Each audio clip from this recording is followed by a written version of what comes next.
The crack of burning wood jolted me awake in the dead of night.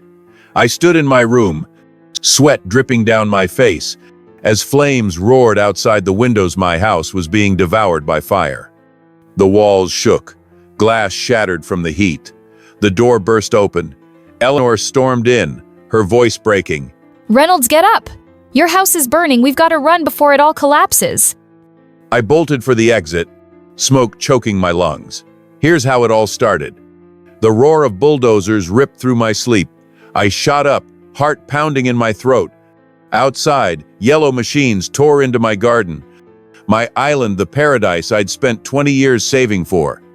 "Stop! What are you doing?" I yelled, bursting onto the porch in pajamas. The workers didn't flinch. Shovels shredded my flower beds. Young trees I'd planted last fall snapped like twigs. I dialed the police, fingers shaking. "Bulldozers are trashing my yard."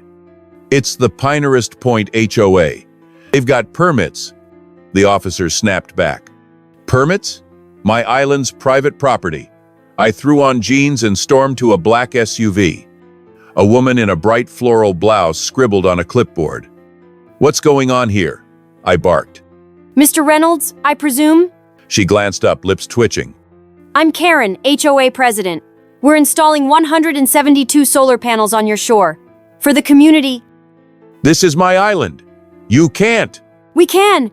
She shoved a document at me. Section 8, paragraph 12.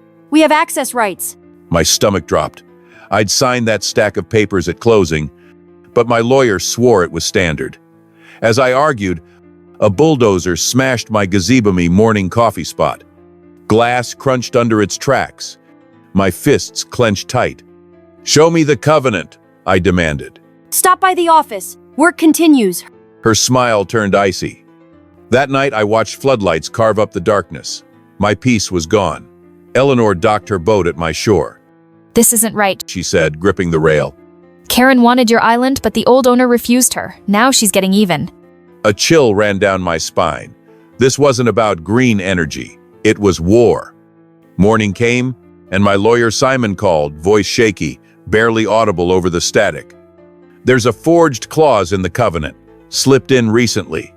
I headed to the construction site, boots sinking into the churned mud. Workers hauled frames. The stench of metal and diesel stung my nose. A crowbar clattered to the ground, making me jump nerves frayed like old wire. "Where's Karen?" At the community center, meeting, one grunted, wiping sweat from his brow. I sped across the lake, boat engine roaring, icy water spraying my face and soaking my shirt. Inside the hall, 40 neighbors sat, their murmurs buzzing like flies as Karen preached from the podium, her voice sharp. "Panels will slash your bills by 35%. I stood, voice booming, echoing off the walls. "Did anyone ask me, where's your data?" Silence fell like a hammer, heavy and cold. Karen's lips tightened, eyes blank as a shark's, glinting with menace. A chair scraped behind me, someone shifted uncomfortably, avoiding my gaze. You signed the covenant. Read it closer."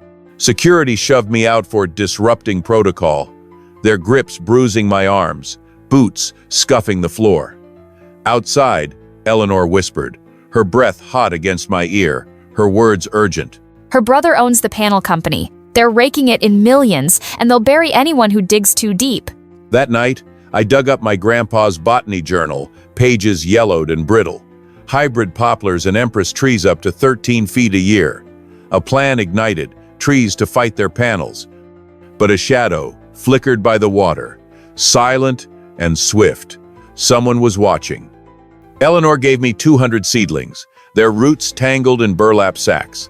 We dug in the dark, dirt caking our hands, the air thick with damp earth and pine. A flashlight blinded me, its beam cutting through the mist. "Hey, what are you digging out here in the pitch black? This is a restricted zone, speak fast." The guard stepped closer, his boots crunching gravel. "Just gardening, planting some decorative shrubs to spruce things up." I lied, heart racing, sweat beading on my neck. "Karen told us to watch every rustle near those panels and report it straight to her." He gripped his radio, knuckles white. "My grandpa lost his farm to people like her. Can't stand them. You've got 3 hours. Move quick." He backed off, his silhouette fading into the fog. By dawn, 200 trees stood like soldiers, leaves rustling faintly. That day, Karen stormed in, heels pounding my porch, her perfume sharp in the air. Tear those trees out right now. This is a blatant covenant violation. You'll regret crossing me. And you've got the right to wreck my shore? I shot back, voice steady despite the fury boiling inside. She left, vowing fines, her glare promising worse. That night, a crack woke many trees were ablaze. I raced to the shore, smoke stinging my eyes, flames swallowing branches with a hungry roar. Workers stood with hoses, motionless, faces shadowed. Who ordered this? I roared, filming it all, hands trembling.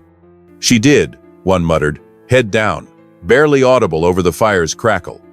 Karen watched from the road, smirking, until firefighters chased her off, sirens piercing the night.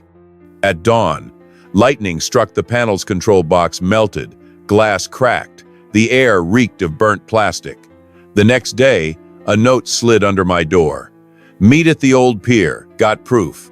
I went. A hooded kid waited, trembling, eyes darting. Karen paid for the fire. He handed me a photo, her passing cash. They'll erase me if they find out. Why help me? She trashed my home too. He vanished into the gloom.